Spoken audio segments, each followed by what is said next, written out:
Well, thanks to Hollywood, most of us are familiar with the image and sound of a silencer-equipped gun. Silencers are legal in all but 9 states, and in many states they're already legal for hunting. Our local 12's Rich Jaffe found the growing interest in silencers is all about what you don't hear. They are the stuff of movie myth and hitman mystique. We know about silencers thanks to the arsenal of guys like James Bond. But silencers, more accurately known as suppressors, are becoming more and more mainstream in the world of shooting. They're so popular right now that at gun shops and shooting ranges like Readyline in Newtown, they've become a hot ticket item. The sales are just wonderful right now. Every time that we get a batch of suppressors in, regardless from what company they come from, they're already pre-sold. Ohio has become the number 4 state in the nation for the sale of suppressors, and they're expected to become even more popular if a bill to legalize them for hunting passes in the Ohio Senate.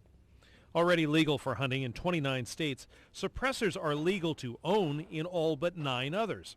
State Representative John Becker is one of the sponsors of the bill to legalize them for hunters in Ohio. It made sense that people who like to go hunting, and because of something they call situational awareness, they don't typically use any type of hearing protection. So the idea is that if they're allowed to use these suppressors, then their hearing loss would slow. Becker admits he's not a hunter or a gun guy, but thinks the difference these things make when it comes to hearing loss justifies the legislation. We decided to find out. On the range at Readyline, we checked the noise level on this .22 caliber pistol. It averaged about 100 decibels. Then we put a $350 Gemtech suppressor on it, and the sound level dropped down to 80 or 82 dBs, a noticeable difference.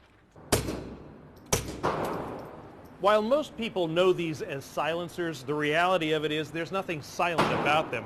What they do is suppress the amount of sound coming out of the weapon. In fact, it's so quiet that on this range, I don't even need ear protection. On a bigger, louder weapon like this .223 rifle, commonly used for predator hunting, the can, as it's called, made the rifle's blast, normally around 118 decibels, sound like a much more tolerable .22 rifle, 100 to 104 dBs. In order to buy a suppressor, you need to fill out a federal application and get approval from the chief law enforcement person in your community. The form then goes to both the FBI and Alcohol, Tobacco, and Firearms. The fee is $200 and will take close to 9 months to get federal approval. While you're waiting, though, you can still shoot your suppressor at a place like Readyline. You just can't leave with it. Chris Roma says shooting like James Bond is great training.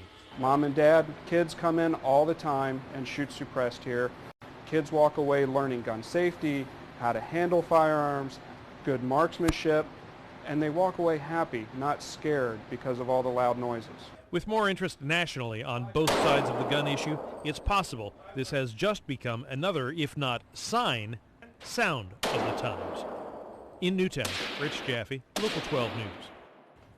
And we did check with everyone from U.S. senators known for their national, quote, anti-gun positions to local elected officials and a local sheriff. No one had any serious concern about suppressors as long as people obtain them legally. A bill to make suppressors legal in Ohio for hunting has recently been approved by the Ohio House of Representatives. It now moves to the state Senate. They're already legal when hunting in Kentucky, Indiana, and West Virginia.